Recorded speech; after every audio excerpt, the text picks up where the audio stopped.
we got a lot to cover. We're gonna freaking send it right now. Are you ready for this? I've been waiting. How long do we wait to book these folks? 3 weeks. We're busy At people. least. Yeah, you are. Yeah. Courtney and Chris. Wow, you're finally here. You made it. Oh my gosh. Thank you. Star couple of Austin. Thank you so much. Thank you. It's been too long. Let's kick it off with telling our audience what exactly y'all have going on the day-to-day right now. Let's start with you, Courtney. What are you doing every day?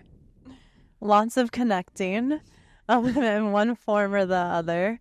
Either going on like walk and talks to get to know people, hosting my own events and kind of playing matchmaker, or helping others curate guest lists to fill their rooms. You serious? Yeah. I like how that's a surprise. How long you been doing that? I mean, pretty much well, my whole life I've always loved like talking to strangers, but like the actual hosting of my own events, probably 3 years. Okay. Why do you do that? I just get so much joy out of helping others and connect them. And then I know I'm a firm believer in you're the average of the 6 people that you spend the most time with. And that has impacted my life so much, just kind of like having other like mentors in my life. And so I want to give that gift to other people. Right. What else do you do? Because I'm sure that can't be all. That's all work. That's all work. I love traveling, like especially solo traveling. I love experiences. Yeah. Traveling with this guy? Yeah, we've been on I popped his Europe cherry. Yeah. Did? Yeah. You've never been to Europe before? Not until last year. And his TSA pre-check. Did it hurt? Cherry. Did it hurt? No, it was a bloodbath. Yeah. That's amazing. You left America. Well, I'd left America before, but not to go to Europe. Okay, yeah. That's freaking awesome. And then, you got any pets? This one right here. Yeah, she's like a stepmom to my 2 dogs. You pet him. You have dogs? Yeah. Yeah.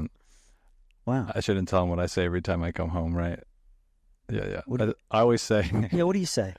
I always say, "Oh, look, all my bitches," because it's Courtney and then my 2 dogs. But she laughs. It's like it's clearly not great. like an insult, but I think it's clever. But yeah, so she takes care of me, and I have 2 dogs. If we were in California, that probably wouldn't fly. But No, I'm probably in Austin, not. Texas, you're good to go, man. Yeah. Well, that's what I love about Court. In addition to all the things that she does, Yeah. she also can take a joke really well, and I have a very unique and edgy sense of humor, and she weathers it really well. Like her laugh is one of my favorite things on the face of the earth, and I'm convinced that Sounds like that. no, it doesn't sound. It's very musical, and it's very genuine, and so Like, yeah, I couldn't even try it if I couldn't try The it. best visual I have is when you damn it. farted I want to hear you laugh. and lifted your butt up. Oh, I forgot. Oh, That is my There it favorite. is. There's the laugh. Yeah. That is my favorite video I've it ever was not funny in the moment. Oh, He was so good. We were on a little glamping trip for New Year's Eve. Yeah. And then, right, because we've been together for over 2 years. And, right, we haven't, like, farted in front of each other. And then, so it was our glamping retreat. And then I'm, like, sitting by the fire. It's, like, super romantic. It's, like, late at night. I'm, like, journaling I'm reflecting on the year. And he's like, hey, babe. And he's like, do you want to see something funny? And then he just like... It wasn't what was funny. it? I said, Oh. you want to see something really cool? Yeah. Because she was taking a video of the fire. Yeah. And she's like, I was like, pan over here. And she panned over and I just let one rip. Yeah. And then I moved the robe as if like the flatulent had propelled the clothing up into the air due to propulsion. Yeah, then you see a nice butt crack and a juicy booty. You shot your shot, Chris. Yeah, dude. Perfect. She shot your shot, Yeah, and I think you won. they did. Thank you. But you know what's funny about this is that we're opening up this way is because 80% of the time we are like dialed and we're like we were just talking about that coming in, very structured, very goal oriented. But the other 20% of the time we are just having a ton of fun and being super goofy. And I think not to jump forward from, like the introduction of what we do, but I think one of the reasons Courtney is so successful and why I believe in her so much is because she can make connections efficient, but she also knows how to make it fun, and that's how our relationship is too, right? We get shit done, but you have to be childlike and really enjoy play. And that's something we do well, and that we, I think, both do in our businesses too. Work hard, play hard. Yeah. Yeah. Play hard up. Play harder, maybe. Yeah, with the eyebrow raise at the end. Yeah. What does that mean? I don't know. It just means I like playing. There you go. So, Chris, what are we missing about Courtney's day-to-day? What did she not share with us? I mean, let's get real here. I'm trying to think of something that's like would really make the headlines. Yeah. You know, she's a really hard worker. Hard work. When she has a Yeah. vision, she grabs on like a pit bull. And if I may, I have to remind her some days, like, hey, you should probably take a break. You should probably eat some food. And don't get me wrong, she eats plenty. She's got a healthy metabolism, a good appetite, but she just gets so focused because she really wants to provide these connections and these services and these unique experiences to people that she will lose herself in her day-to-day, which I respect a lot. But I was just telling you before we started, I'm a big fan of balance. And so we help each other out in a lot of ways. And I feel like the way I help her is like being like, we can do both. Don't burn yourself out. Yeah, The exactly. burnout coach. Yeah. Yeah. You got me thinking, do y'all use your calendars a lot? Yeah, I just created a shared calendar for us, which he has been on top of using. Yeah. Yeah. Yeah, I need to get better at it. Love that. And So we- you time block. Yeah. Right. You time block your time together. Yeah, So it's unadulterated. Yeah. You're really immersed in your time. and we always have like date night every Tuesday and Thursday. So that's a reoccurring calendar invite, just for anyone out there who's curious. Getting real advanced. Every Thursday and Tuesday. Yeah. We'll make exceptions, Like tonight. but that's the standard, you know. Okay. I don't want to miss anything here. I feel like there's something else going on in your life that you might not be sharing with us. What is that? In regards to what? Your day-to-day. Like something funny or? It could be funny. Yeah. Maybe working out more. Did you mention that? Yeah, I mean, I'm working out. You do? Yeah. Is that a big part of your life? Now it is. Yeah. Yeah, you should talk to us about that a little bit. Because you weren't always in the fitness space, were you? No. No. So why now? What happened?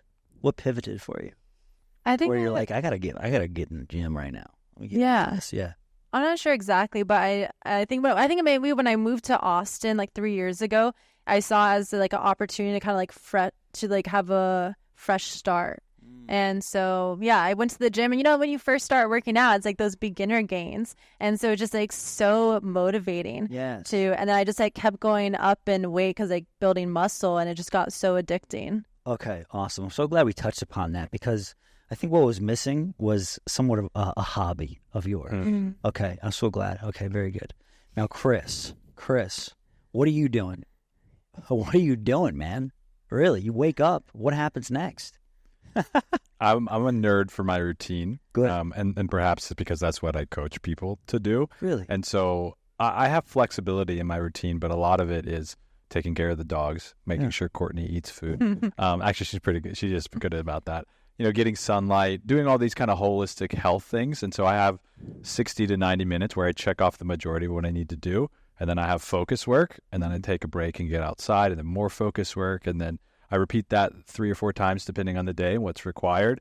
And then I like to toggle off of work. And sometimes I work late, but it's between 4 and 8 p.m., somewhere in there. I finish, and once I'm done, I'm done. And I don't go back and look at it because I really believe that the impact that I have, my business, and my ability to be present with the people I care about or involved in the community or enjoy my hobbies revolves around the fact that I have very specific time that I'm on and a very specific time where I'm off. And so I like to toggle a lot. I think it's like a really powerful tool. Chris, I got to take a sidestep here just for a second to acknowledge something that I noticed about you. Even from the first time we met at the men's dinner, I said, man, this guy's vocabulary is one of the largest out of anybody I've ever met. And it made me wonder, do you read a lot of books? Do you pride yourself on that? You must know this. You know how we're very ignorant to how other people feel about us sometimes, or the things that they notice? Yeah. And I have been told that before. I think diction was the word the person used. Diction. Yeah, like you have a good diction. It's like a lot. Yeah, it comes from dictionary, right? But But I used to read a ton. You did. I really did. Growing up, I was a nerd for that. I remember my mom would walk in and I'd have to pretend like I was asleep because do you remember those clip-ons you would put to a book The light. and they had the little bendable light so you could read? I would be huddling under the covers reading probably Calvin and Hobbes or Lord of the Rings or some like nerdy book, but typically there's good vocabulary in those books. And I just would never want to go to sleep, so I'd stay up till who knows when and then, do it again the next night and that kind of thing. I love stories. Okay. You're good at writing poems. Oh yeah. She likes the poems. The poems. Didn't you write a book as well? I'm in the process of writing a book. It's a long ordeal, but I really do love it. One might even call you a wordsmith. Wow. I like that. So you coach people, Mhm. right? You're helping them with efficiency in their lives. Yeah. And tell us why they call you Animal Bates.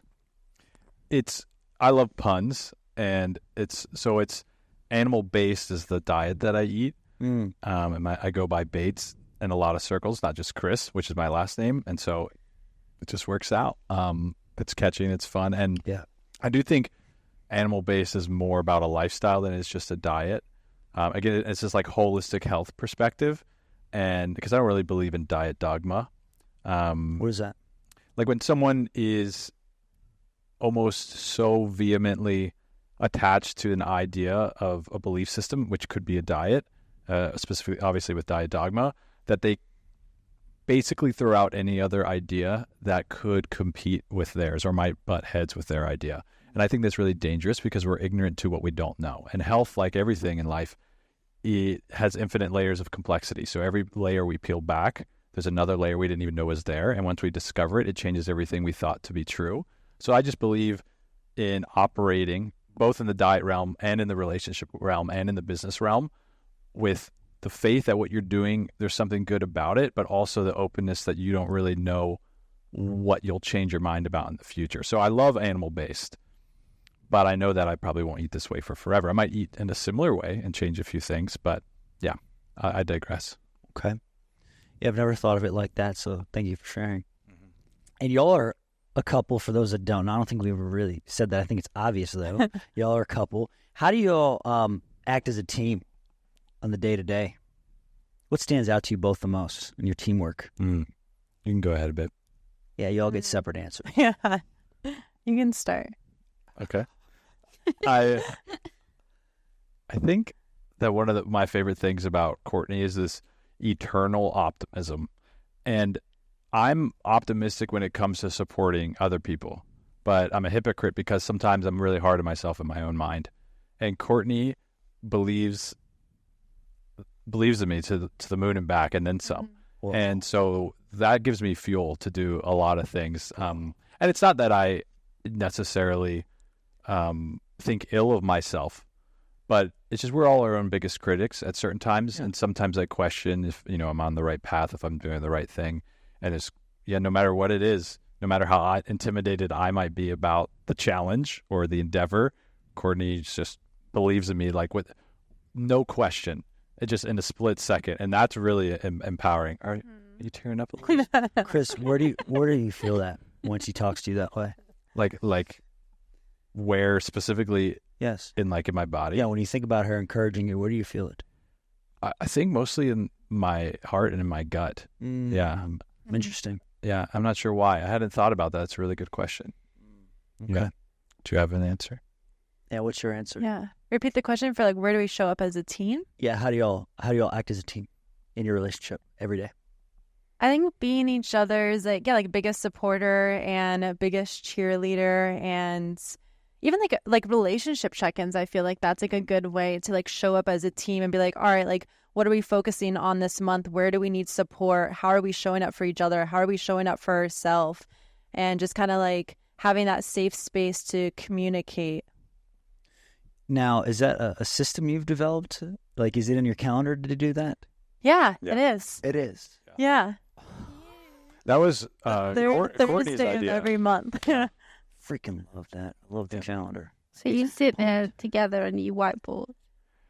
No, I feel like now it's kind of happened more organic, but I feel like So originally I got the idea of, right, I listened to this podcast, and basically he was saying that what he does with his partner is that just like in business meetings, right, you have like quarterly, annually, like weekly check-ins. Is like, how are we doing? Where are we performing? And so basically he put together this whole checklist that he uses with his partner. And it's like, all right, on a scale of 1 to 10, how safe do you feel? On a scale of like 1 to 10, how loved do you feel? And then it's like, all right, like a 8. It's like, okay, how can I take that 8 to a 10? Mm-hmm. Yeah. And I'm sure they do that with the different pillars of life, like health, wealth, spirituality, all that stuff, right? That's pretty good. That's really good. I love that Courtney brought that idea, because I'm like most guys, and that unless you see evidence that something is wrong, you assume everything is going well. And then sometimes life is a blur. And unless you take the time to stop and get a pulse check, you don't know what's awry. And so, I never thought of that. And so since she's brought it up, we've had some really good convos, and there's things that I incorrectly assumed that were going well, or things that I thought were going poorly that actually were fine. And so that clarity, especially when you're busy bees, and I know you guys are this way too, it allows you to funnel your attention, which I think is our most finite resource. I don't think it's time. I think it's the quality of our attention. It allows you to enhance the quality of attention on what you want to be focusing on, instead of being pulled away mentally about these things you might be worried about in your relationship or other things. And you're really good at that, doing like little pulse checks here and there, and then be like, all right, what do I need to neutralize? Like, where do you need reassurance? It took me a while to learn to ask that, to be honest, though. So to clarify, you have asked this in the past. Hey, Courtney, where do you need reassurance in your life? Yeah.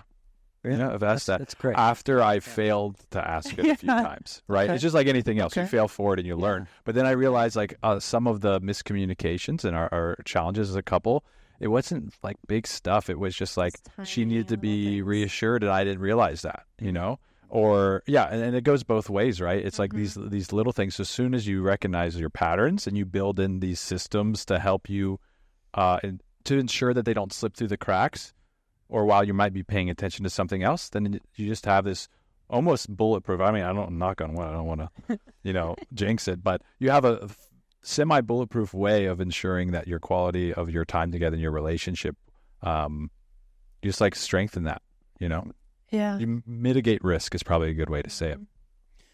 Before we transition into your life stories here, I really want to know what both of your favorite parts about life is right now. Why? I was gonna say, so we just moved in with each other like a week ago, and I have it almost feels like the honeymoon phase, like all over again. And I think it's like my favorite parts. It's just like it's always been like this, like just like the tiny little sweet moments, like eating breakfast together and like sitting outside on our little rocking chair. Yeah. So I think like right now it's like all those little moments.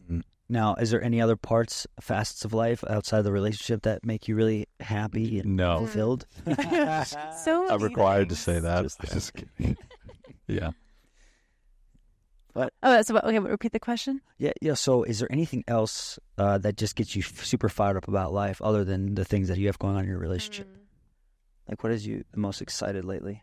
I feel like I'm just like blessed with like my circle of friends, and what kind of like when you look at the world, like every single thing is like an opportunity. Yeah. So, I think kind of like when you have like a positive mindset, just like it's like those tiny little things. I'm planning a trip to Africa, so I think that's exciting. Now, you said tiny little things. A principle that's been brought up several times in this podcast is that the success of your business and your life is embedded in the smallest details, right?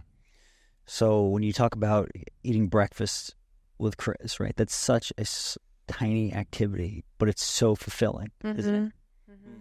What about you, Chris? What's got you fired up about life lately? Honestly, similar things. Really? I love there's a convenience factor, but there's also a closeness, both literally and figuratively, of living together. And I love all of it. I think it just simplifies life. I'm a minimalist. I'm all about efficiencies, and I love routine, but I also like adventure. And that's why I like to have this, 80-20 of work hard and then play harder. And I think us living together actually enables us to have more of those tiny moments that are really precious to us. Yeah. And it gives me back some of my time and attention that before we had to, who am I going to your place? So I got to worry about the timing with traffic and then text messaging back and forth. And now we can just like ask each other something and figure it out real quick. And then that's that. And so there's romance, but there's also efficiency. And I'm just a sucker for both of those. So it's like, that's really nice. But then outside of that, I feel like we've both been in Austin long enough that we have roots here. And I think the honeymoon phase for me in Austin is actually delayed. So it's like happening right now where I feel comfortable. I run into people I know in random places and have genuine conversations with people I haven't seen in a year or two. And I'm playing sports and exploring on foot the different parts of the city with my dogs and just sitting on the porch swing with her in the mornings. It's like those things I love the most. And this is the first time in my life I've owned my own business. And the sense of fulfillment that I get from working with people really fuels me too. So it's really interesting that whether it's relationship or work or hobbies, everything seems lined up, which is a scary point because if you've been through some shit, that sometimes that's when the other shoe drops. But I'm not scared about that because I know that like this is a unique time in a lot of ways. And so instead of being worried about when is it going to be over, I'm more concerned with like, I'm going to enjoy all of these things. Because whether good or bad, when they change, they are all impermanent. So just, trying to live in the moment as much as possible. Have you always been this intentional about the way you live? I think I've always thought about it. Talk about time blocking, efficiency. Yeah. Right? You've always thought about it. It's always been a factor of how I view the world. But there have been times in my life where I would prioritize the adventure and the impetuousness. And so impetuous is like someone who's a little bit impulsive, but it's also like with a degree of adventure and energy too. And so you would think that having structure and being impulsive are contradictory ways of being, but I don't think so. Again, it's the toggling thing. It's like, all right, I'll get done what I have to get done, so I know I don't cause pain to myself or those around me, and then I can like let loose and have these adventures and be carefree, and going kind of like back and forth between those modes. So I've kind of always been that way, but the portions of them have been different. When I was younger, it was like 80% carefree, maybe off the hinges a little too much, and 20% like I'm going to get shit done. And now that's a little bit inverse, where I'm like 80% get shit done and 20% carefree. Courtney, how would you say that you rank your or what scale do you use to rank your success on a daily basis? And it can't be like, oh, I made X dollars today. What's your true scale for success? Mine is how often I can be at peace. Right, the longer I'm at peace, the more successful I am. So what about you? I think the more like fulfilled I feel, and I have like perfect day streaks. Yeah, you should definitely tell them about this. This is one of my, I love it. It's so amazing. That's great. Yeah. I don't know, but like, today is like my day 5 perfect streak in a row.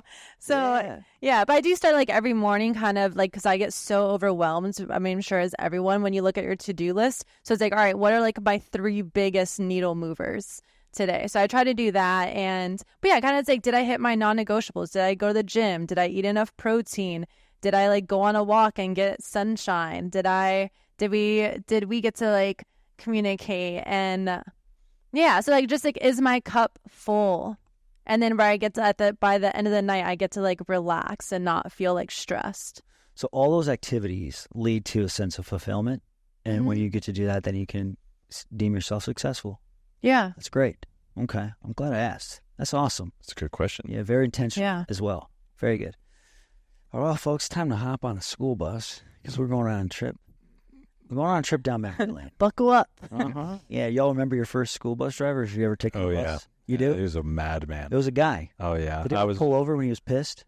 Probably, and yelled at the kids for sure. Yelled at them. That happened to you too? Yeah, dude. Yeah, dude. Bus drivers are the best. It's an American thing. That's so funny. Is it? They don't have buses in Europe, dude, because the streets aren't big enough. Dude, I was in Africa. We didn't even have a bus. What'd you have? We just Giraffes? lived with Mom and Daddy. Sheltered life. Giraffe. I walked to school for a while, and I really enjoyed that. Oh, that's nice. Yeah. Quick shout out to our sponsor, La Croche. Thank you so much. Tastes kind of like I know. I'm telling you, that's the correct pronunciation. The Tastes like X is sweat. hard. tastes like It's not a sweat for soft some egg. reason. Kind of tastes like cancer in crotch. a bottle. Is this healthy? Define healthy. It's not gonna kill you one day. Not before other things. So, Chris, where did you grow up? Where were you born? In Harrisonburg, Virginia. It's in the Shenandoah Valley. So it's the northwestern part of Virginia. It's a beautiful place to grow up. So you're a mountain guy. Yeah, but I mean, those mountains are nothing compared to the Rockies. But I was nestled at the foot of the Blue Ridge Mountains, and you get all 4 seasons equally there. So it's kind of fun to have all of that as opposed to places always hot or cold. And it was just a really beautiful place to grow up. It's where, you know, kind of, you don't hear about this anymore, but the parents were like, I'll be home by dinner. You know, so when the street lights came on, I had to be home. And when they were off, I was just out at my friend's place, riding my bike, running through cow fields, exploring like ponds and forests. And just, I loved being outside and adventuring and exploring. And I just don't hear about many places like that anymore. And so as I look back, I have a really fond gratitude of what it was like to grow up in a place like that. Yeah. When you would like chase the cows. Oh, yeah, I love chasing the cows. And I would practice all my impressions like Donald Duck and Arnold Schwarzenegger. The cows would get close to me, curious, and then I'd chase them all down and then run away until the bull got me once. Bucked all me it over takes, the just fence. once. Oh. Yeah, That's yeah. all it I was climbing the fence and hit me in the ass and knocked me over. And I was like, all right, maybe I'll take a break for this for a minute. Well, that could have went Yeah. very, very badly. Oh, could have. Wow. When you got off the school bus, Chris, what was it like in your house? What was that feeling you got when you walked in the door every day in elementary school? Just a lot of love and also chaos, but in a good way. We just had a really active neighborhood. Lots of other families. All of them had multiple children. So everybody's trying to, you know, hang out after school and with everybody else, get their homework done. Our neighborhood, we would get the kids together. There's probably 40 or 50 of us and play full-blown cops and robbers where people are chasing each other around the entire neighborhood. Wow. And so there's 40, 50 kids running through other people's yards and stuff. And so my mom also taught piano, and my dad, being a businessman, was always, you know, on calls or having people over. And so there's people in and out of the house constantly, but I loved it because I made friends that way, and I was very gregarious, and there's always someone to, you know, play outside with because people are in and out. And so, yeah, it's really very fortunate and loving way to grow up. Did you ever get in trouble in elementary school? Oh, yeah, I got in trouble all the time. I was the worst out of all my brothers. How many brothers you got? I got 2 younger brothers. You're younger. You're the oldest kid. Okay. Yeah. What do you mean you got in trouble all the time?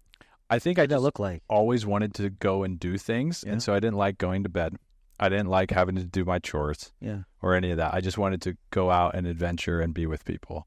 How did And your parents handle that? they grounded me a lot. Grounded? Oh, yeah. So what does that look like? That meant like no phone, no TV. You're in your room. Think about what you've done wrong, and if you're lucky, we'll feed you dinner and let you out. Which I know sounds like really mean, but I was just talking to my parents yesterday, and I really appreciate the way that they raised me, because I attribute a lot of how I am to the tough love. Like they always champion me. Still, my biggest fans. Maybe competing with Courtney, I don't know. And they, but they always expected a lot of me. But whenever I fell down, they were there to pick me up. But whenever I said, I don't think I can do this, they're like, yes, you can. And I think that's something that people forget about nowadays with parenting. I mean, I'm not a parent, but I assume this is what I hear and this is what I witness. They're too soft. And I think there's a happy medium where you can always be there to support and championing your child, but you can always push them to do more than they believe that they can. Yeah.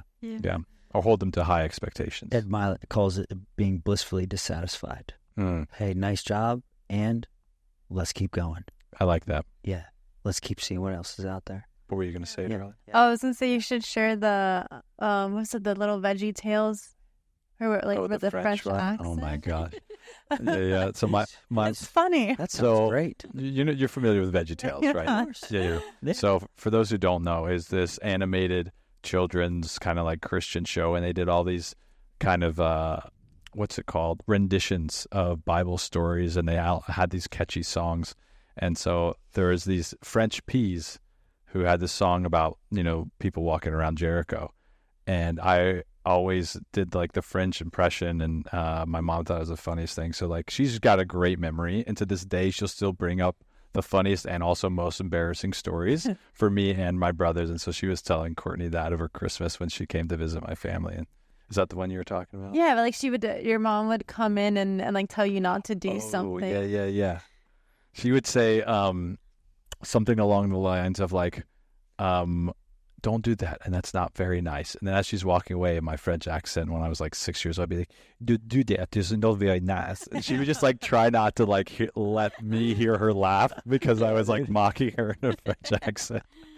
Get me in trouble like that. Yeah. That's good. But enough about my childhood. Yeah. Well, wait a minute. So elementary school, relatively unscathed. Mhm. Yeah. Yeah. No super memorable moments. Like everything was pretty smooth, right? Yeah, I led a good. very fortunate childhood. I was very, very supported, very loved. Okay. Flashlight. Tell us about yourself. Where'd you grow up? I grew up in Fort Lauderdale, Florida. Florida. Okay. Yeah. Very cool. Beautiful spot. Sunshine State, Amazing. where Yeah. people go to retire. Not your vibe. So, what was it like for you? You open the door. You're in elementary school. You get into the house. How'd you feel? I'm trying to think. I felt pretty good. Like I was grateful. I had wonderful parents as well. And maybe sometimes like I felt caged, like I couldn't be myself. But Why? I think I'd always loved, because I think I'm so curious and I always love talking to strangers, which you shouldn't, and talking to older people. So I remember like my mom would always be like, why can't you talk to people your own age? But it's like I just wanted to learn and I wanted to like go out and explore. And so I do think like my parents, they're very loving. I do feel like they were like strict, but yeah. Any super memorable moments in that like 1st to 5th grade era for you? What stands out to you the most? It could be a highlight. It could be something that was tough to go through. Anything. I feel like honestly a lot of it's a blur. It was a blur. Yeah. What are you most proud of in those years? Could be. This is Myself. Yeah. Because we want to help the youth with this. So, like, if you can. One of my Yeah. Why are you proud of yourself when you're that young? I feel like I was always independent. I remember my mom would even tell me like I wouldn't want her to potty train myself. I'm like, no, I got it. Like, so I think I was just, and then I remember, okay, so my mom told me this as well. I think it was picture day. And then I really, really wanted to wear my dad's 3 extra large T-shirt for photo day. And Dude, that's so yeah, and then like they would, I mean, my mom would let me, and my dad would let me, but I was just like, yeah, this is what I want. Like this is what I'm gonna do, and no one can tell me anything different. And my mom would then she would show up, and like all the other moms met. And they would always be like, wow, Courtney must have the coolest mom to just let her wear whatever she wants. That's so good. That's cool. The part of that attitude is still around today. Right? Like, I'm going to do it no matter what anyone says, which I think is a good attitude to have. Yeah. Any brothers and sisters? I have one sister. Is she older or younger? She's older. Where's she at now? She's here in Austin. Is she in Austin? Yeah. How much older is she? Ooh, I should know this. 6 years. So you're 6 years older. Wow, was she ever mean to you? I'm sure like most siblings. Yeah. What she do Yeah. to your Barbie Loaded question. dolls?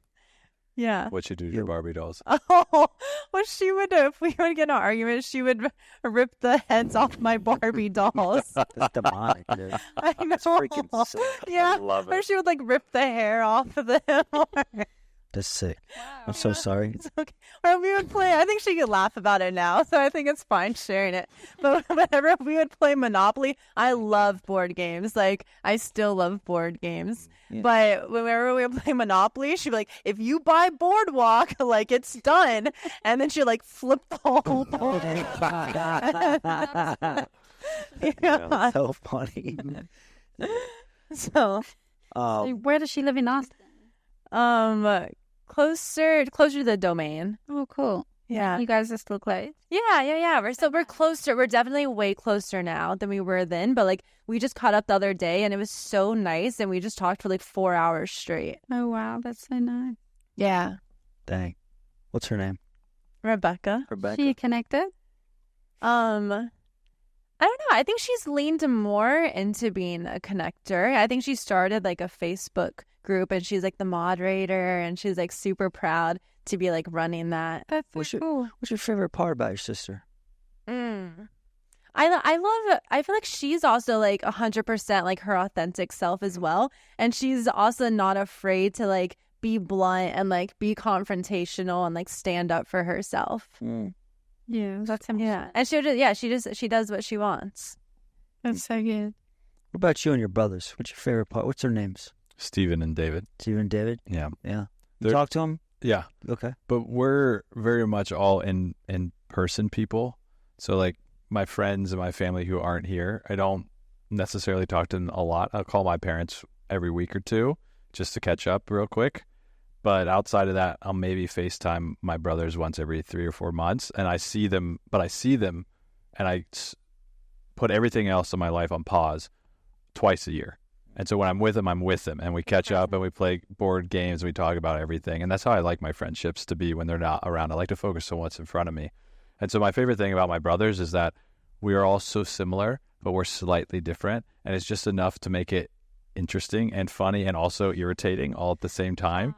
Because it's like, I can see myself in you, and I understand now why other people are irritated by the way that I am, you know, but they're really good guys. They're some of the best and the most intelligent and funny guys that I know. So going back home and hanging out with them and my parents, I consider my parents two of my best friends. So the five of us get together, and now one of my brothers married and I have a nephew.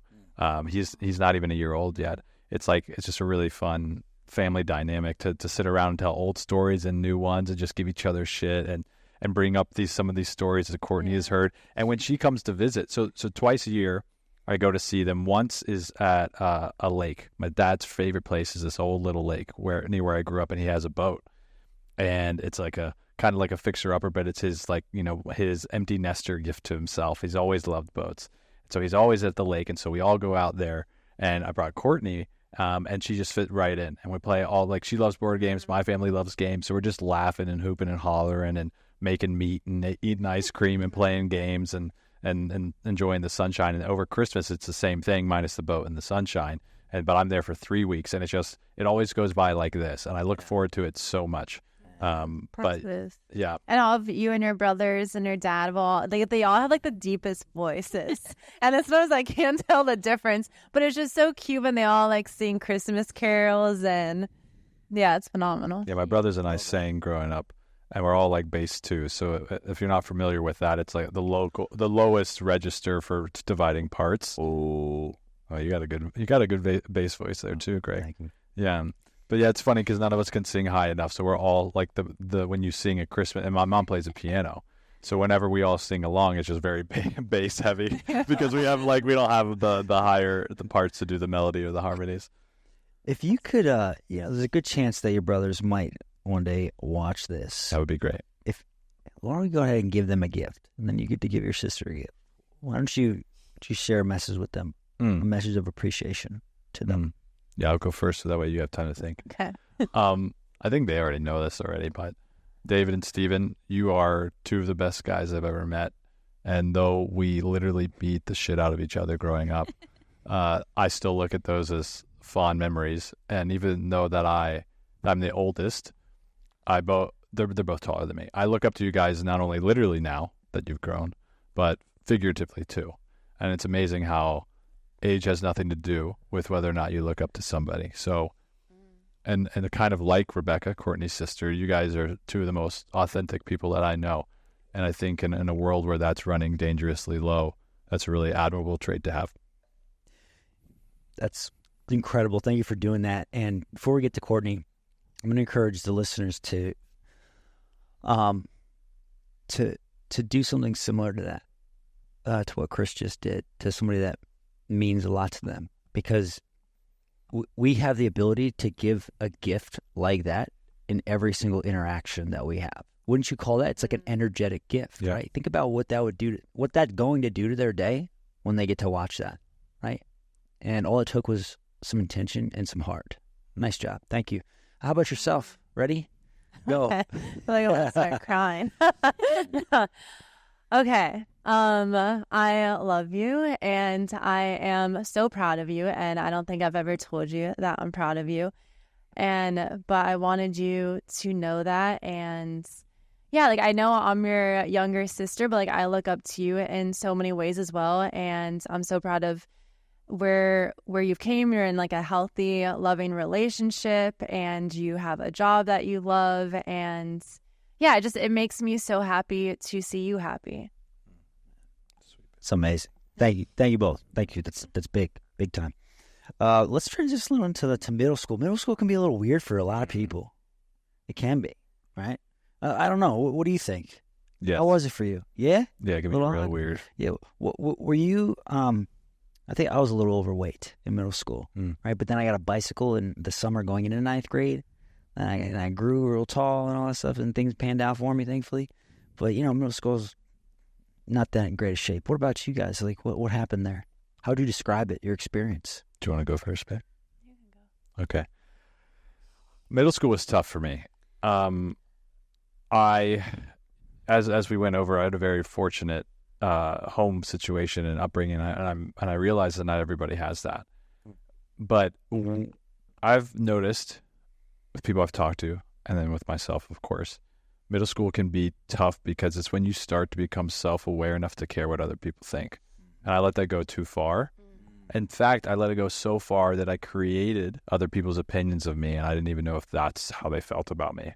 And so there was probably one of the only times in my life that there was a period of self-loathing because I thought that I wasn't good at things or nobody liked me and that I wouldn't ever be good at things. And this actually carried into early high school, but it was middle school is when like bullying started, as well as just wondering like, is it worth living kind of thing. And so that kind of stuck with me for a few years. And the irony is it was mostly in my own head. And I just wonder how many other middle schoolers think that, but they don't really have the evidence. But again, because it's like as you mature, you become more aware to other people's opinions and actions around you, and you can misinterpret those. And it took me down a pretty dark path for a few years. At what age did the dark path stop? It's probably junior year of high school. In high school, yeah. Okay. So let's dive into that a little bit. Sophomore, junior year, yeah. So in middle school, so bullying, you were bullied. Yeah. Yeah. Yeah. What'd that look like?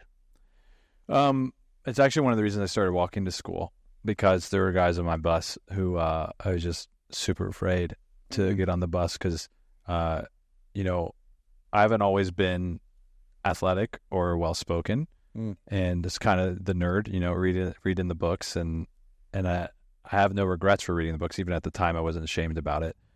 But there are guys that actually lived in my neighborhood too, and so it's like it wasn't just like when I was on the bus or at school. There was like certain guys in my grade. There were guys in the grade above me, below me, and so I felt like everywhere I went, I was kind of looking to see what was safe and what wasn't. And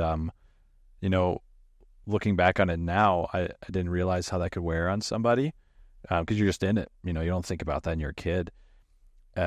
And so it was just like, they would threaten to beat me up. Luckily, I got only in a handful of altercations and no serious damage or anything like that. But it was kind of like when you're on the edge and you feel like that could happen at any time, that's like a very heightened state to be in perpetually. And yeah, so it was partly that, but I think that was a smaller fraction of it. I think it's like in my own mind, I just assumed everyone felt similarly to me. They were just the only ones to take action on it. And that just wasn't true. And you're still figuring out who you are and what you want. Like, I mean, I'm 32 and I'm still figuring that out to a degree, right? Like I have more solidified vision and self-awareness and what I want. But when you're at that age, you really have no idea. How did I'm going like this as if your parents are like some God figure, right? Did they at all intervene on the bullying aspect? Because you had to probably talk to them, hey, I don't want to take the bus anymore. Yeah. And what did they say? I think I was ashamed about it, so I kind of hid it from them, which is the antithesis of who I am most. I'm very transparent, and I believe it at confronting issues.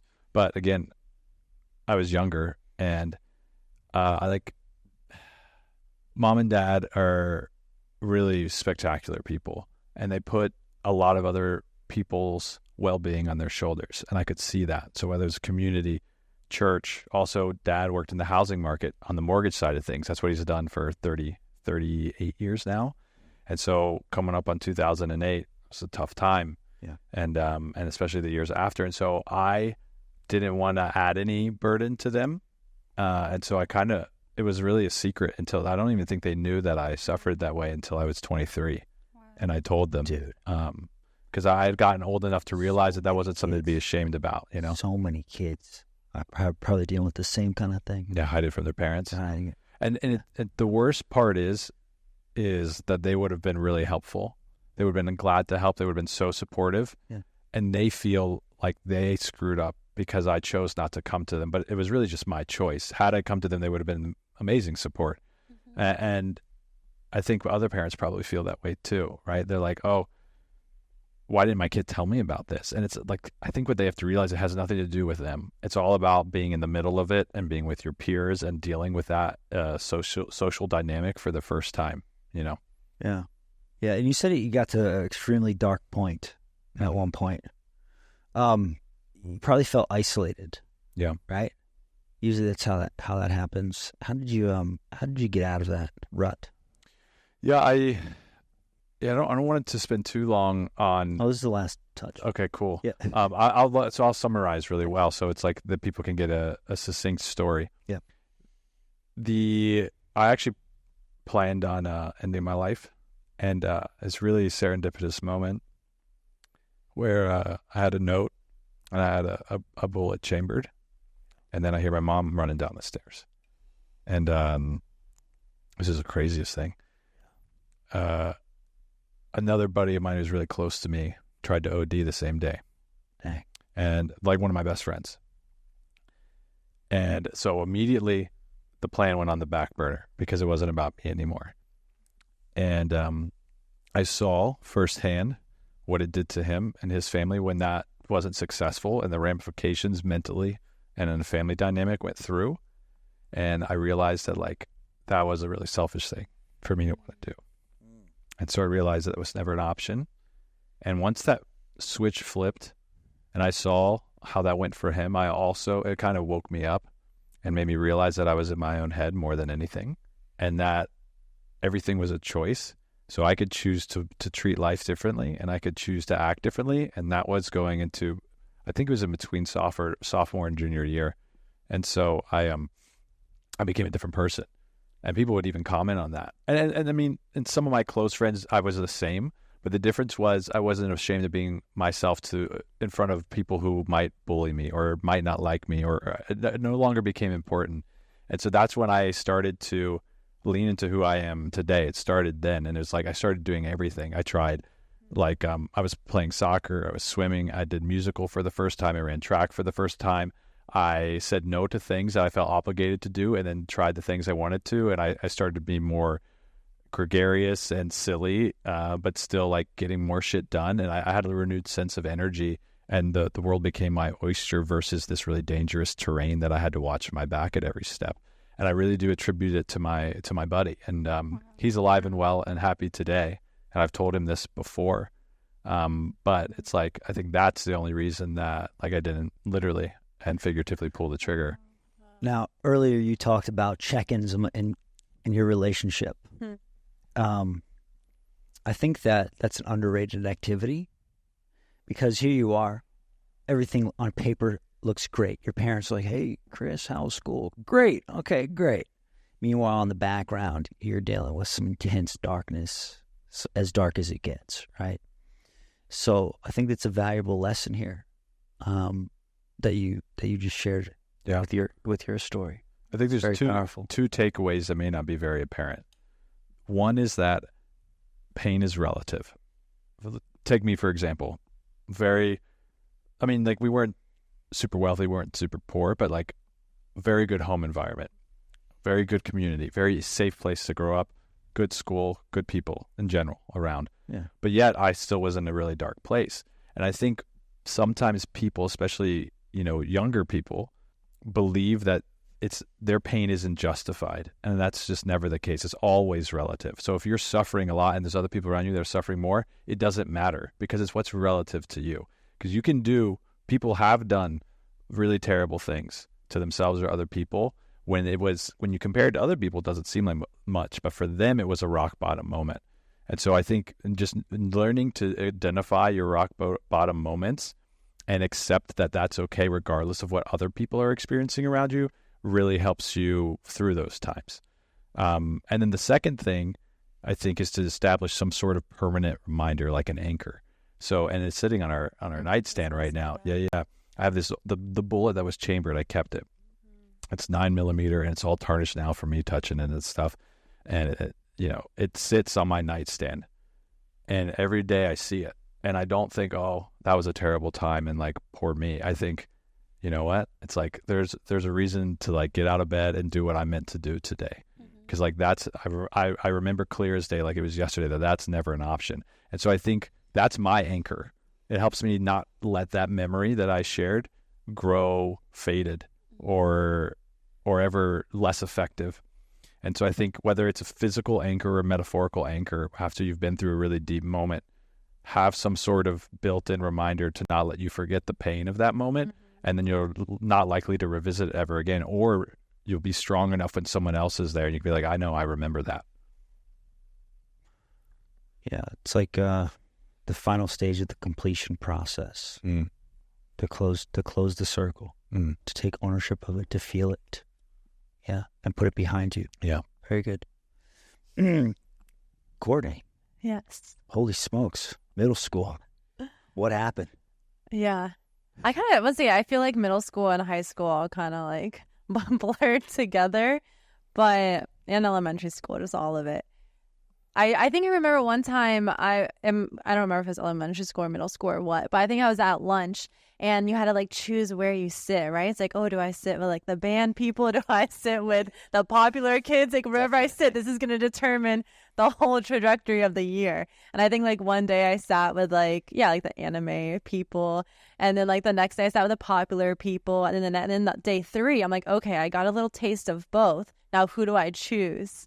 And so I chose the smart kids because I'm like, I just had like such great conversations with them. But then I do know, so I think that was like one story. And I do know in like middle school and high school and just all of that, it's like you start to take other people's beliefs and identify it as your own, even if it's not true. So I think like a couple people like called me like shy. And so I was like, oh, I must be shy. And then then I'd be like super quiet. But then some people that knew me, they're like, holy shit, like you just don't stop talking and you're so interesting in this. But like everyone else was like, oh no, like that's like the quiet girl or shy or big, even though I wasn't. But talking behind all those old closed people all the doors, time. talking to what? All those older people all the time. Yeah. Or going on like Omegle or chat roulette. If you guys know what that is, you get like, you don't want to go on there. Don't do it. Yeah, don't do it. That's a really good takeaway that you can almost embed what people think of you. Yeah. And true. And then you spend now, like where we are now, it's almost like you just spend your whole life now on learning all these beliefs that you took on that weren't even yours to begin with. Yeah, that's so true. And like refining who are you and like refining your authentic self. Yeah, which is the number one thing right now. Be authentic. Love it. Would you say that was the biggest challenge that you faced in that era of your life? Self-discovery? Self-discovery. Yeah, I think being comfortable. So even let's say like solo traveling, I would do that a lot. And I would solo travel a lot because I'm middle like, school? No, oh, sorry, not middle school, but kind of ties into it. Yeah. But just like when you travel somewhere, it's like, I always saw it as like, it's like you're giving yourself permission to be your full authentic self because no one's there to judge you. No one's there to be like, wait, you're not this. Like, oh, you changed. And so in middle school, though, if someone puts that identity, then it's like, oh, I have to show up as that. And so it was hard for people that already like knew you to get out of that. Okay. Yeah. It's like a clean slate in a way. You never got kicked out of school, did you? Kicked out of school? No. Never. I would sneak out a You lot. have to go to the principal's office a couple times? Never. Really? Never? Middle school? Yeah. Oh, dang. Okay. It's A pretty lot. good. Yeah. Wait, did you? Did you? I didn't like olive. Yeah. It's a joke. Yeah.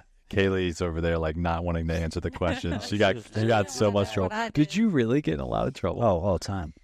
Yeah. You don't want to know what happened.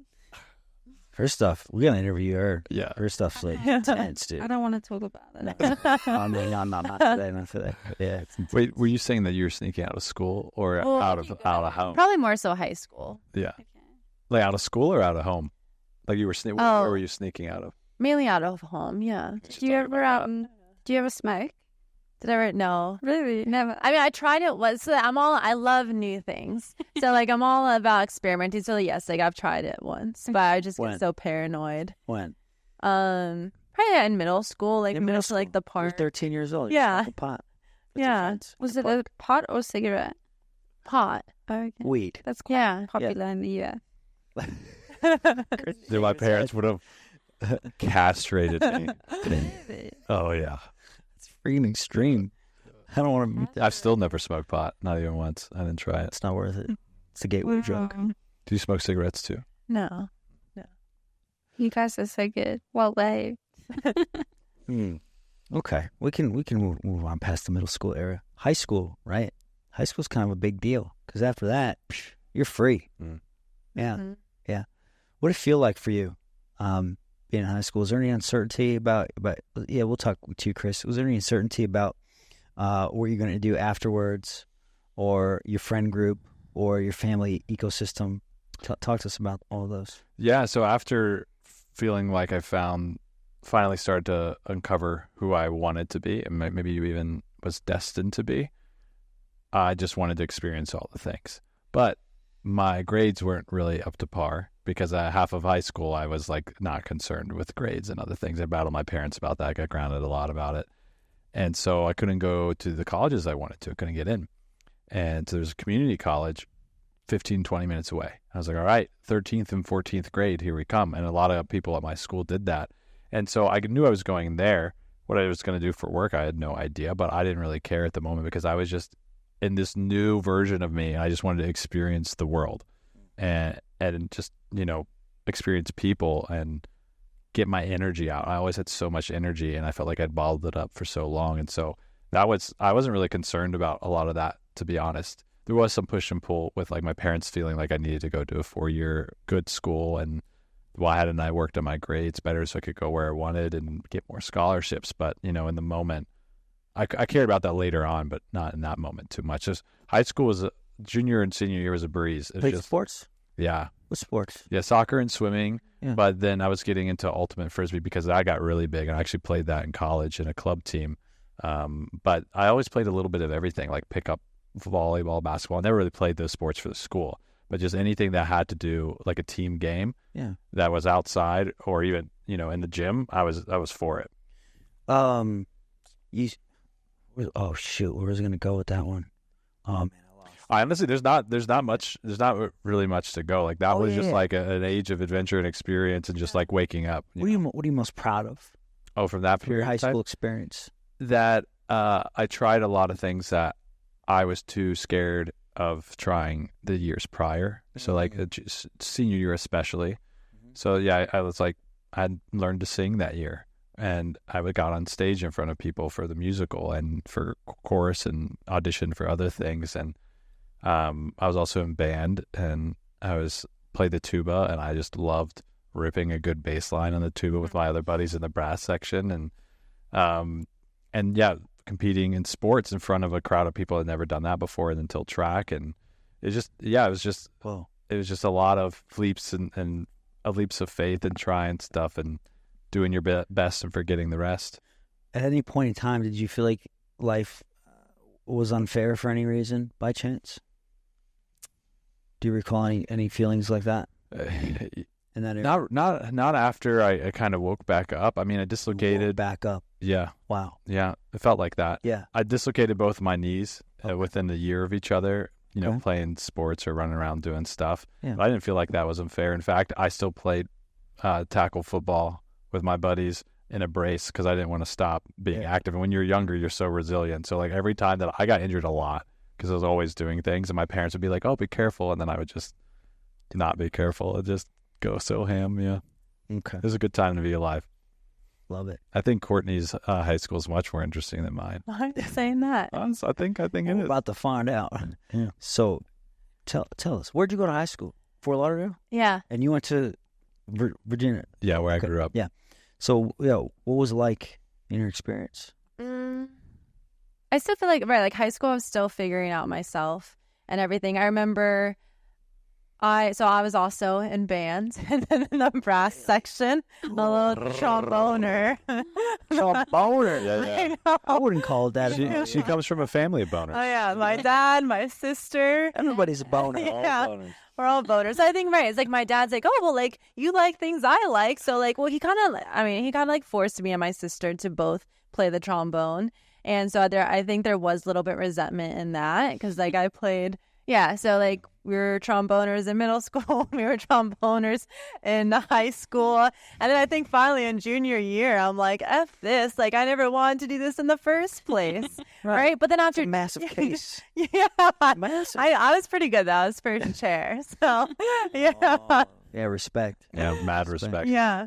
But, and then so maybe I think I did it for like the freshman year and sophomore year. And then I was like, wait, like, who am I? Like, I'm just doing this to please my dad, not to please myself. And then so I was like, I'm done. Like, I'm not going to do this anymore. And then so I quit. But then for 2 years, when you develop a friend group and like you're eating lunch with them every day, I'm like, well, wait, now I miss my friends. So Dang.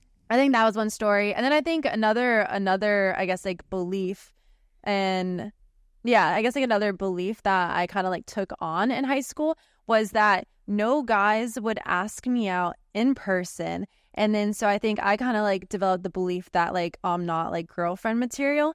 But then at the end, let's say like the school semester would end and then a guy would like message me on, I don't know, MySpace, Facebook, whatever it was. And he would be like, hey, like, I don't know, just like asking me out. I'm like, you sat in front of me in class for an entire year and you never talked to me. And then now you want like, as soon as the semester's over, you want to go out. And this happened over and over and over again. What's the word I'm thinking of? A wuss. Yeah. Yes. Yeah. Unreal. No confidence. No, and that's that now that I realize like they were just like intimidated, and so they just didn't have the balls to ask me out in person. But yeah, What were they thinking? right, They blew it. yeah. What about, if I may, Please, step on your toes, Greg? Please. How often did you sneak out of your parents' house? when in high Probably school? too much that they would want to know.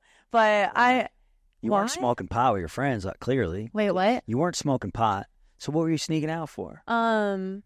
I think I just always loved hanging out with the older people. So like in middle school, I would hang out with high schoolers. In high school, I just never felt like I fit in. And I think maybe I was like more mature. I like to think so. And, yeah. So I felt like I was kind of like more mature. And I think as I loved to learn and I wanted to grow and everyone else was like partying and smoking pot, drinking. And I'm like, I just want like your wisdom. Teach me everything. And so I think I went on Plenty of Fish. Probably when I was 17, we'll say 18, and which was like one of the first dating apps before like Bumble and Hinge and all of that. You're finding these 90-year-old dudes. No. I want their wisdom. No, hard want cap their at wisdom. 65. No, They're the most wise, the 90-year-olds. They might be like 21 or 22, but I remember in high school, like my date wasn't old enough to go to prom with me. Wait, wasn't old enough or too old? Oh, sorry, was too old. Too old because I think he was 21, and I think if you're of liquor age, then you can't go. So yeah. So, the rule. but yeah, I remember one time because my dad's so sweet, and he just like always like tucks me in bed or like make sure I'm up in the morning because I would tend to sleep in. And then I got clever about it because I knew he checked in on me, and so I bought like a wig off of Amazon and like shoved like pillows underneath Ferris the Bueller? bed. So Ferris Bueller's Day Off.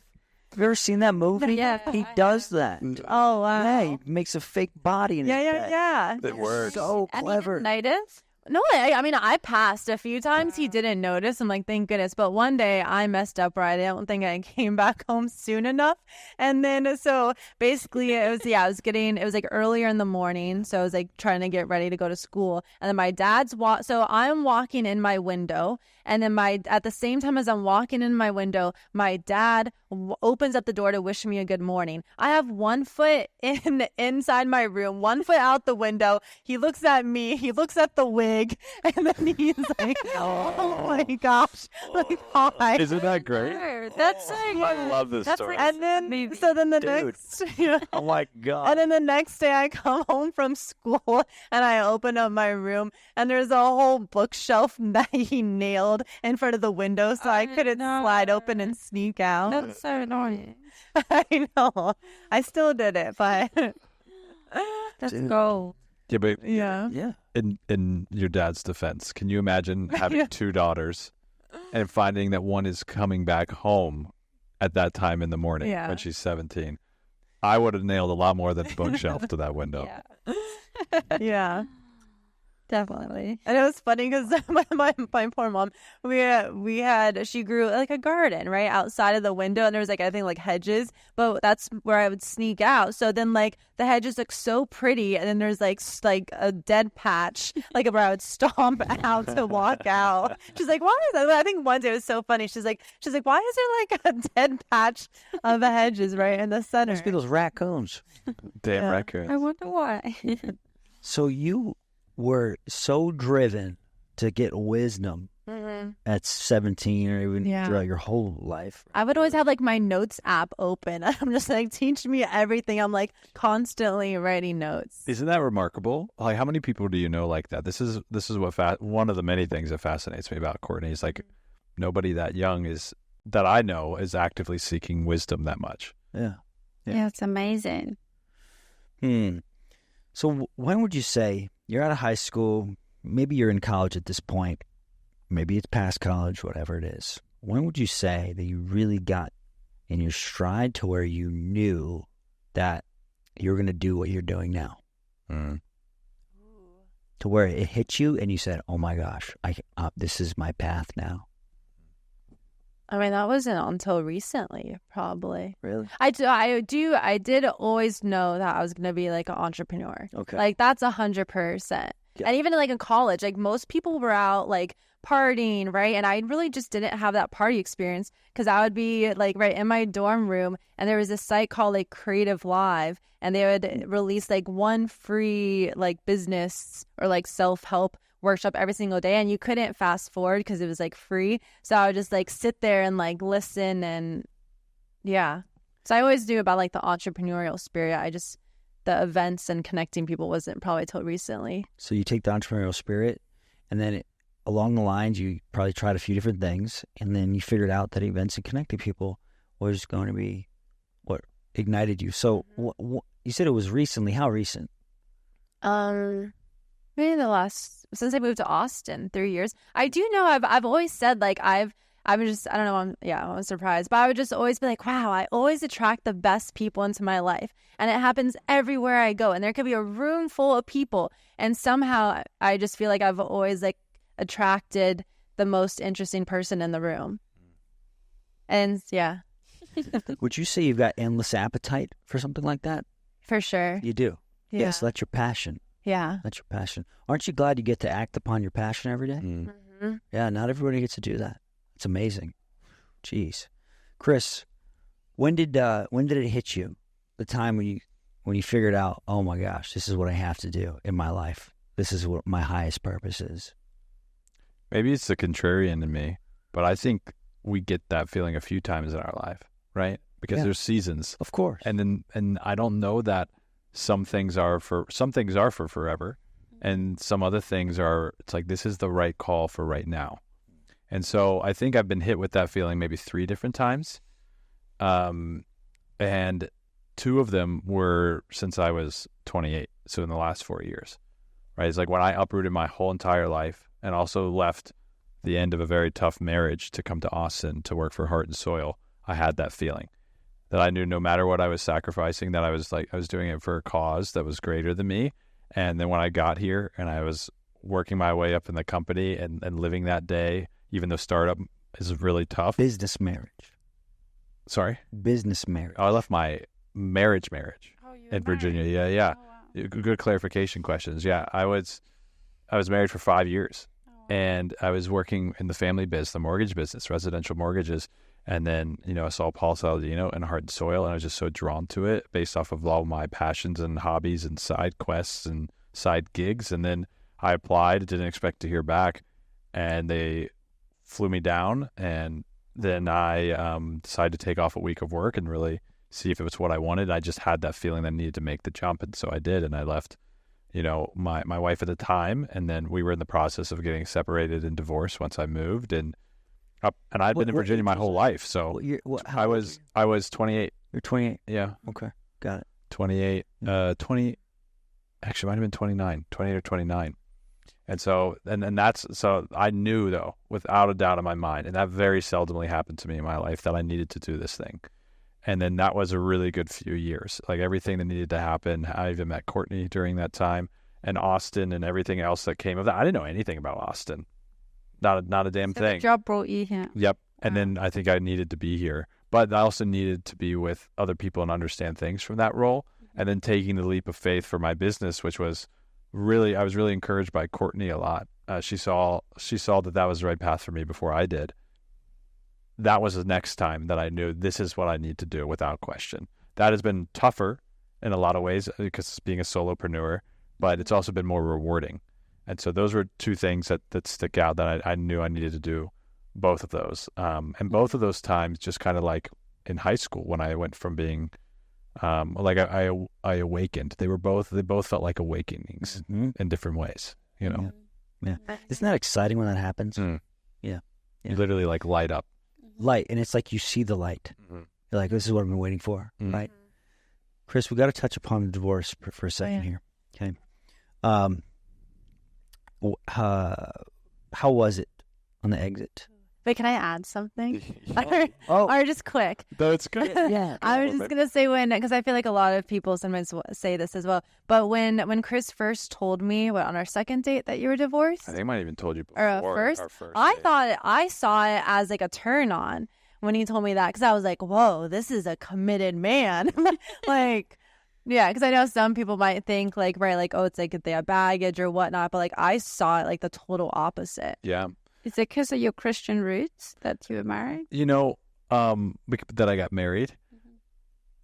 There was some family influence, but I really wanted to marry that woman. We had been friends for a really long time. We knew each other really well, but not necessarily in that Sound like capacity. Bill Clinton. Just sorry, that woman. My bad. I had to throw it in there. Yeah. No, and she's a great person. We're just not meant to be, but we thought that we were. And that's really hard to commit and then realize that later on after you merge your lives. And so I learned a lot from that. And I always tell people that partially coming here to work for Heart and Soil and being in Austin and uprooting my whole life was what made me 10 times the man that I needed to be compared to who I used to be.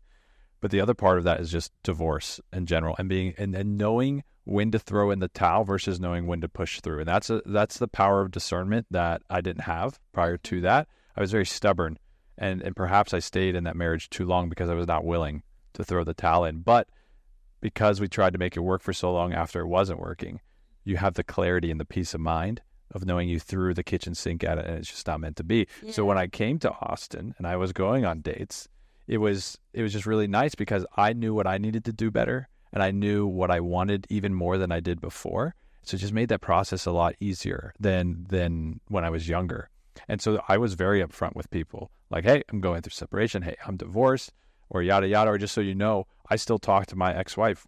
She'll call me every few weeks. Lovely. Yeah, we went on a double date with her boyfriend. Wow. Yeah. Which sounds a little weird, but it's actually a really beautiful thing to like, very mature. Yeah, to not like have this almost like an acrimonious, I'll tell you what that word means in a second. Thank you. Have an acrimonious split. That means like almost like done out of anger and frustration and resentment and like really loud. It's like we didn't make a big deal out of it. It's just like we were meant to be, and we asked all of our friends and family to understand that we don't want them to blame the other person because we still care. We still want the other person to be happy. Not all separations or divorces are that way. And we knew that. Yeah. Yeah. I had a divorce as well. Yeah. Yeah.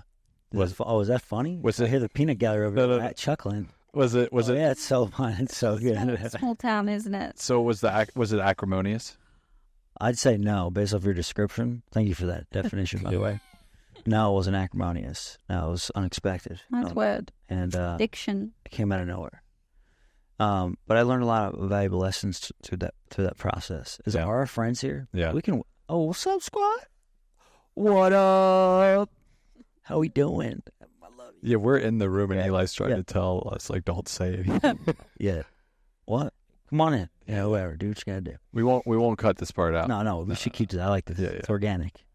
So, yeah, I learned a lot of lessons throughout that process, right? And I really learned where to go mentally and spiritually when things get completely haywire, right? That's something that I think was a benefit from that experience. What would you say was yours? Something that you learned that's helpful. You can never take too much responsibility when you're involved. And I know that when other people do things, it seems like you need to hold them accountable. And I do believe that that's true. But when you reflect, you can always think about, oh, well, I could have done this, or I fell short there, or whatever. And it's not about being hard on yourself, like overtly cynical or critiquing. I think it's more about realizing that if something like that comes up again, there's so many possibilities with how you can do better. And it's not to say that you will never be good enough, but it's just, I don't know, it's like a continual learning thing. And I think that's what I realized from it is like, I can't blame myself for this, but there's so much more I can do if something happens again. It's just maybe experience is a good way to say it. Experience, yeah. Playing your best game, having no regrets. Leaving it all out on the court. You know, I really believe in that in every realm of life. And Courtney was so good about it too, because, well, actually, I thought I was going to be damaged goods. I was like, no girl's going to want to be within 5 miles of me when they hear that I've been through divorce. But because Austin is notorious, as a lot of cities are, for having older guys that are very immature, the Peter Pan syndrome. Yeah. Then I stood out. I didn't even know it was an asset to me because, like Courtney, women, the feedback I generally got was, oh, you're not afraid of commitment. And because I wasn't disenchanted with the idea of getting married. I wanted to find a partner and get married and do it better, a better iteration of it.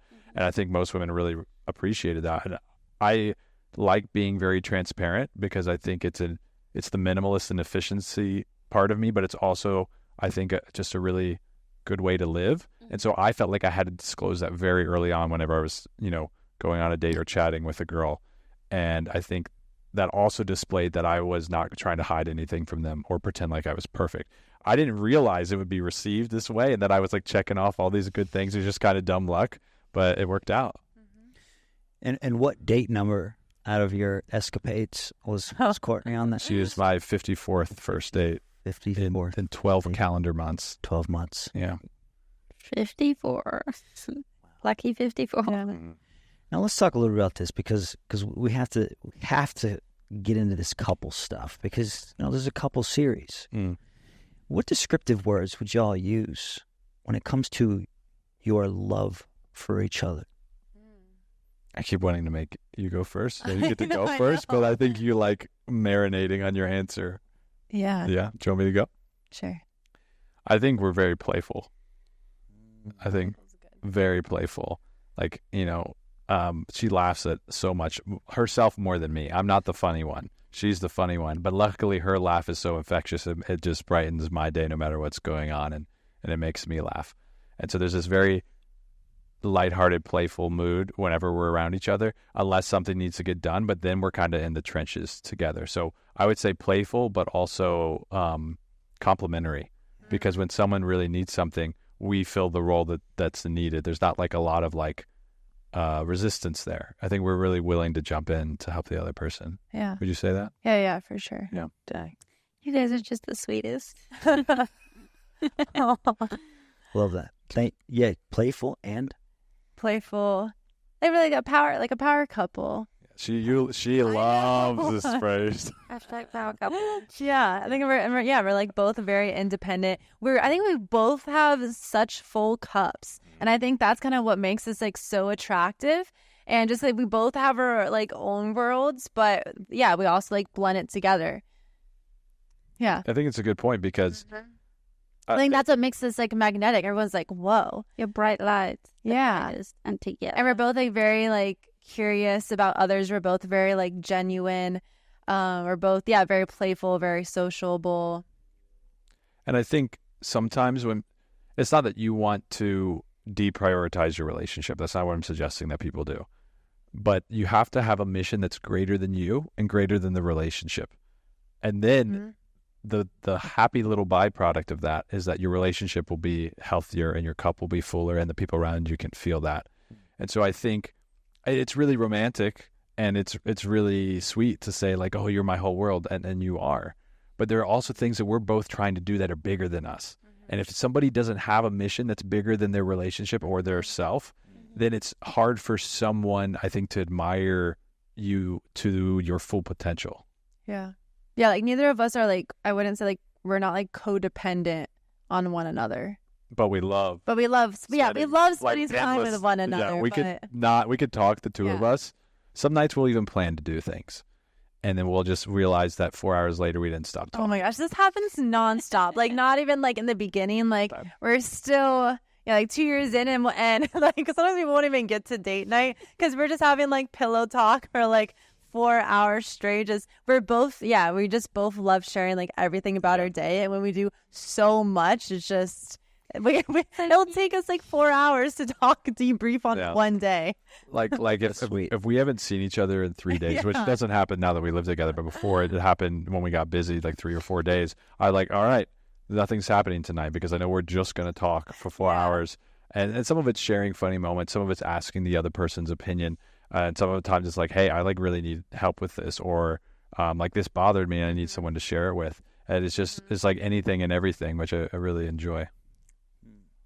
We strayed away from your question a little bit, but I think it was playful, complimentary, and then what did you say? Power couple. Power couple. And Independent. Independent, yeah. Independent. What's some of your favorite qualities about Chris? Ooh. Well, the first thing that came to mind and that I noticed just like right away when we first started dating is that he's such a man of action. And to me, that's like one of the most attractive qualities in a man. Because so many guys, like, they're like, oh, yeah, I'm going to do that. Yeah, like, I'll do that for you. And like weeks go by and then nothing happens. Wow. Words. Yeah. Not all words. Love it. Yeah. So man of action. I mean, I could go on and on and on. Like I could like gush about him forever. But yeah. Go for it. Yeah. Maybe so. Well, we don't have the time for that. Right. Yeah. Well, You got to do the pledge. Well, there's... if you had to pick one other one, One other one. what would it be? Right, you have. Limit ourselves to two. maybe two. Yeah. Or, I mean, you have such a huge heart. Yeah. Like you're just constantly like caring for other people, and it's almost like a blessing and a curse, right? Because like everyone just kind of like depends on you, and they know that they can count on you. But then a lot of times, then it like drains your cup because you don't have any time to like fill your own cup because you're so busy filling everyone else's. Yeah, that's true. Mm. Yeah. Mm-hmm. Yeah. Chris, what's some of your favorite qualities of Courtney? They're going to sound really self-centered, but I love how she loves it when I get emotionally moved by something. Oh, because I love it when he cries. Yeah, she thinks I'm the most beautiful thing ever. Aww. Yeah, and I think that's cool because like as guys, it's like you need to be tough sometimes. I'm not saying like every time you see like a puppy and a kitten you should bawl, but I do think that you can over adjust in that side of things. The pendulum can swing too far, and when you have a woman in your life that you care very much about, you should show her emotion when it's appropriate. And so if I like once in a blue moon, it's like really tough for me, whether that's work or like I lost a family member since we've been together, stuff like that, and I show it instead of it's being like, oh, why aren't you being a man right now? It's like cherished. So like whenever you do have to let that valve go on and a few of the tear ducts run, it's a cherished moment, which is a really like nurturing, kind thing. And supportive. Yeah, very supportive. Yeah, just how, like she supports you in your endeavors. Yeah, same It sounds thing. like one of your best qualities is being supportive. It's awesome. Yeah, she's a very avid. It's interesting because it's rare that you get someone who's a doer and a supporter, and she can do both. Actually, and there's all those memes, right? Oh, she can do both. Courtney can do both, or whatever the contrast is you're trying to paint. Like she can go on a unique experience trying to go to a remote place and visit a unique animal and get like interaction with it. So she can get like dirty and rugged and all these things, but then she can like doll up and be classy and elegant. And so like one of my most favorite things about Courtney is she can do both in every realm. Way to be versatile. Cool. Very versatile. Yeah. Nice job. And then too, I think we kind of touched on this already, but she makes all the little things just so fun. It's like every day there's so much joy in the little things, and there's so many cute, precious moments, and there's so much love, and it's like it's almost overwhelming, but not but not like in a bad way. It's just like, who is this person that has this endless, unconditional love, which people say the word love a lot. I use it too much, but unconditional love is a different animal. And when you meet someone who can not only exhibit that but maintain that, that's really special. And I think like with Courtney, there's an unconditional love that doesn't really have it's like a bottomless pit of unconditional love. And speaking of that, I feel like my parents are the other people in my life that I've witnessed that in. So it's very few people. So to find a woman that I am looking into, spending the rest of my life with, it's like that's a really amazing piece for a lady to have. Well said. Well said. So y'all are on your individual paths with your careers and such in your communities. What about as a couple? What does the future hold for you two that you are both in alignment with, that you have talked about, that you know about? Did you see your face? Yeah. What are we gonna say? Will you like kind of playing things by ear? Yeah, that's I what I do was like too. saying. We're just like we're not rushing anything. We're just Yep. like going through the phases. Yeah. Okay. Yeah. And I think we know each other's values. So the future isn't very murky when you know what is important to the other person. So we don't have a timeline, right? Like I'm not going to say, all right, 3-5 years from now, we're going to have, you're going to stop working and we're going to have a kid, and then I'm going to stop working and watch the kid, and you go back to business, and we'll buy a house in North Dakota. Like we don't have a plan like that. Does the word empire by chance resonate with you too? I mean, that's just one example, right? Like, we want to build an empire together and change the world. I mean, is anything like, We want to make like a positive impact on other people's You do. lives. Yeah. any specific kind of people by chance? I think the people that we can best serve, honestly. Yeah. And I don't know that we know who that is yet. Okay. We might already be onto that, Right. Yeah. but I'm open to being wrong and flexible to adapt to who I can best serve. And we both, through what we do, very much care about the well-being and the enjoyment and the quality of life of other people. And that shows in different ways of how we do things. But I think that one of the reasons, and correct me if I'm wrong, that our cups are so full is and that we have this sense of fulfillment is because we're actively doing that and actively seeking that. And so I know whether or not we get a house or don't, or have kids at what age or whatever, it's like that'll all sort itself out because we have this mission together. Yeah. Together and separately, right?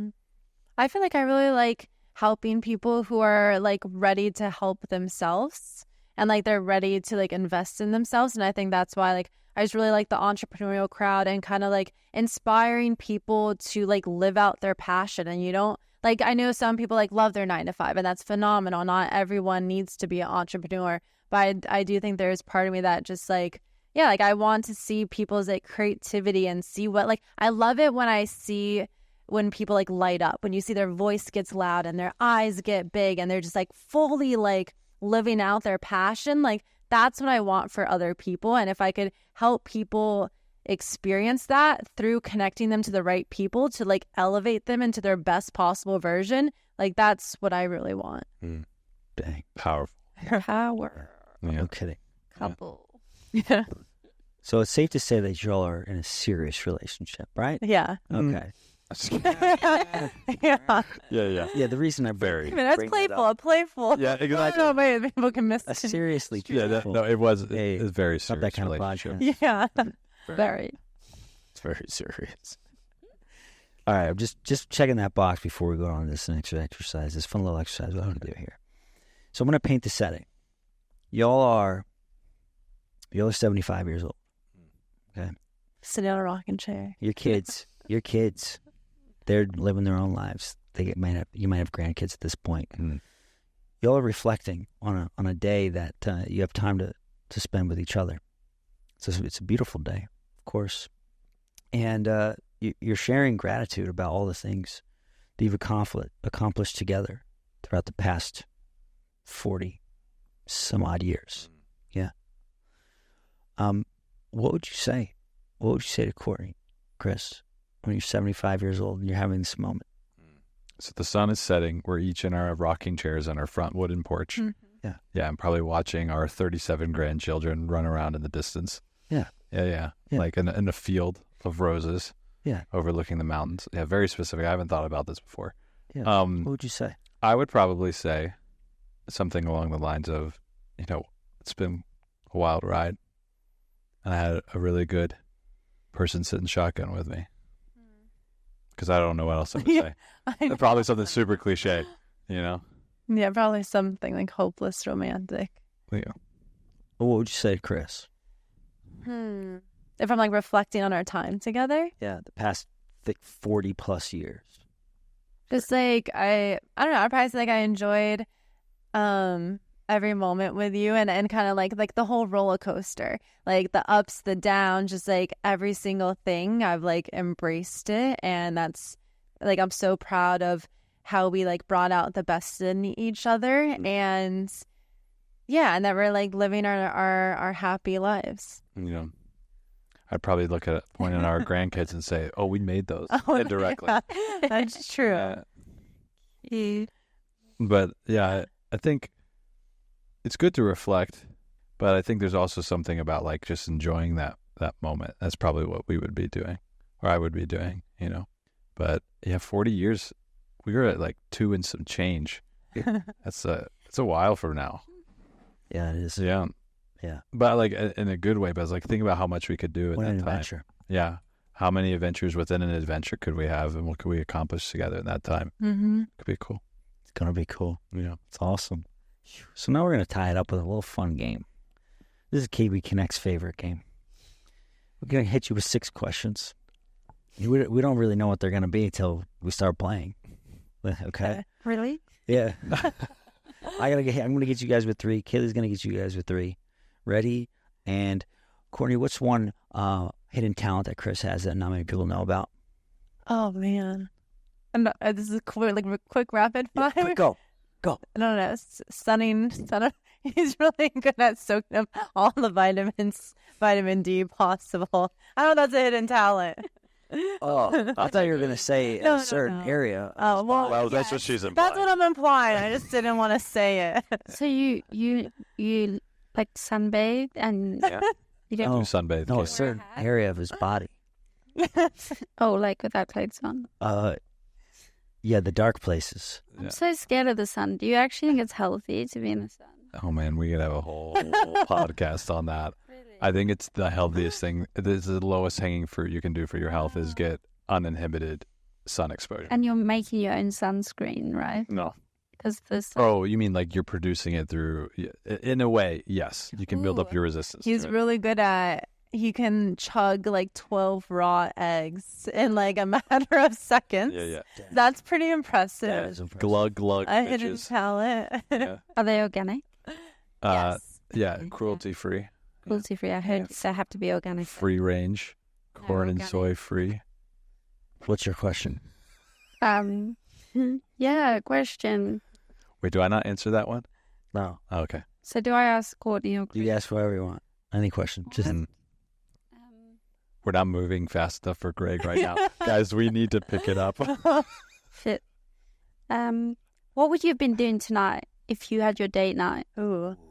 Ooh. Good question. Well, I can't really tell you because that one's a surprise. I have a list of 12 things that I've been taking notes on, and I don't always have that many. It's just serendipitously in this moment, I have a lot of dates because we've been so busy. We've had more stay-in date nights, so I've accrued a lot of surprise dates, which, pro tip, always have surprise dates laid out because it doesn't matter how big the date is, but if it's a surprise, it has a whole nother element. For sure. Yeah. I love a surprise. I never stop dating. Yeah, never stop dating. Never stop dating. Never, ever. So who normally plans?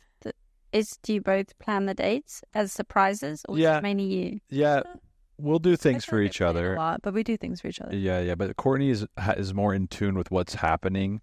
Like events. And yes, and so if she sees an event we would love, it's like she plans it because she sees it and ropes me into the fold. But if it's like we're gonna go out to eat or go out for mocktails or do like a coupley like standard date night, then a lot of the times I'm trying to find places and surprise her, so the element of surprise is going. And how do you keep on top of like what is going on? Ooh. What's the secret sauce, babe? I don't know. I mean, I feel like just honestly, like a lot of like the travel, a lot of the, or not travel, but a lot of the influencers on Instagram is like new and upcoming place. Like do 512 shows like a lot of things. I think also there's like certain things I check frequently. So if there's like different venues that regularly host events. Yeah. Or like we'll see comedy every now and then, or like go to like the Zach Theater and see a different theater performance. Yeah, I Yeah. took Greg to your recommendation. The Beetlejuice. Yeah, I Oh. didn't like it. Oh no. Greg, we're gonna It have was a really problem. uncomfortable. Actually. It was so good. It's so fast and so witty. No. The only uncomfortable thing is when we had a seat in the middle of the whole place, and Kayleigh decided to go down the other aisle and walk across everybody. And then we get to the hallway, and boop, there's her seat. That was only uncomfortable. That was so freaking funny. I was like, excuse me. That's literally like 80 people. Yes. Yes. So hilarious. That's Yes. funny. But you didn't like it, and I was like, I was tired. I was a tired guy. And it was a high energy show. It's very high energy Yeah. and very fast paced, so you have I got did a lot to of be stuff paying that day. I was attention. sleepy. So, what would you say, Courtney, is like when you think about something that gets you so inspired that you almost feel invincible, that you're just so passionate about it? I was thinking, I could think of things like when I've been like heated, right? Like I think like if I'm just like so certain of something, I think, okay, I think it's like if I get like, well, I'm not encouraging people to give me hate comments, but if I think I got like my first hate comment and I loved it. And I was just like, because I feel like if you're not like getting any pushback, like you're not pushing hard enough. And so like when I got that first piece, like I glowed so much. love it. Because I'm like, I felt like that was like, all right, that means like I'm fully stepping into my potential and I'm just like truly showing up authentic. And sometimes when you're so authentic and when you shine your light so bright, it like shines the light on other people's insecurities. Definitely. Well said. Very well. That's fire. See, that's fired up. Oh, yeah. She's a fiery mamacita, let me tell you. I know. I know. Deliver that. Sometimes I get like, like I get so passionate and heated, and sometimes Chris is like, well, you don't want to like rant. Like, Well, don't be a ranter. No, not that. It's just like, she's like, I'm going to record this and put this up there as a response. It's like, I love it. I don't think everyone will understand. But like, I don't want you to ever dim your passion. Yeah. It's just, unfortunately, with the way the interwebs are, sometimes you got to be careful how you position things because not just even the trolls, but just everyone's sensitive. And so like you have to be deliberate with your message. And so I like where the fuel comes, but it's like this, you're like a sun. And I'm just saying, let's use a magnifying glass to get a little more dialed in so we can like be, pinpoint with it. But the fire is a really good thing. I think it's about Courtney. there's like a little fiery Latina inside of me. Oh yeah. And there's a few that they've inside of me too. Yeah. Yeah. So last question we got for both of you two. You both get to answer in any way you'd like. If you were to share a message with anybody in the world that might need help, that might need some inspiration, I want to ask you to draw upon all of your wisdom to cast that message.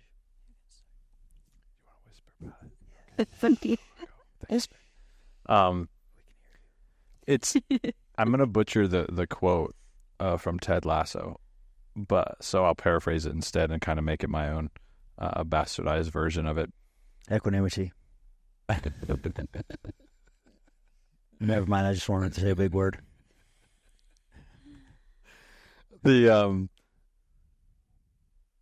don't ever second guess your intuition, because whether it's relationships or business or life decision, or it comes to your health and your routine, there's always something you can't quite put your finger on that your intuition will capture, and what it's signaling to you is the right direction to go. And every time that you choose to ignore your gut or intuition, I'm not saying pain will be involved, but if it's not everything is black or white, but if you have to decide to do something or do something else, do the thing that really resonates with your intuition, because I don't think it ever steers you wrong. And the reason that I picked that one thing is because we're assaulted by so many possibilities, so many opinions, so many facts, research, studies, proven way to do things, that it can actually divorce you of what you already know to be true. It can be so disorienting and confusing. And so if you're ever in a spot where the world seems upside down and you're not sure what's right and what's wrong, check in with your gut and with your heart, and between the two, you'll have a sense of direction of what you should do. Powerful. Thank you.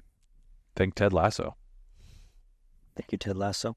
Okay. I'll say, I guess like everyone's talking about, but like just truly like be authentic to who you are in every area of life, because when you show up as who you are, like sure, it might push people away and like repel them, but you're become more magnetic to the people who are similar to you and who do have the same values as you. And so I would just encourage you, back to like the quote, like you're the average of the 6 people that you spend the most time with. Make a list like right now and be like, who are these 6 people and what qualities do they all possess? Like, would I be happy if their qualities and their habits rubbed off on me? Because that's going to impact like the whole, just like your whole life. And so think about what their qualities are, what their habits are, and think, is that who I want to become? And if not, then remove yourself and find a new circle of friends. Boom. Love it. Yeah. Awesome wisdom. Side note. Yeah. Courtney's never been on a podcast before, but you wouldn't be able to tell that. She crushed it. You're born to do it. Get in front of the camera. You probably visualized before you came on. Didn't you? Did you? Did I visualize? No. We listened to like one of your podcast episodes. Yeah.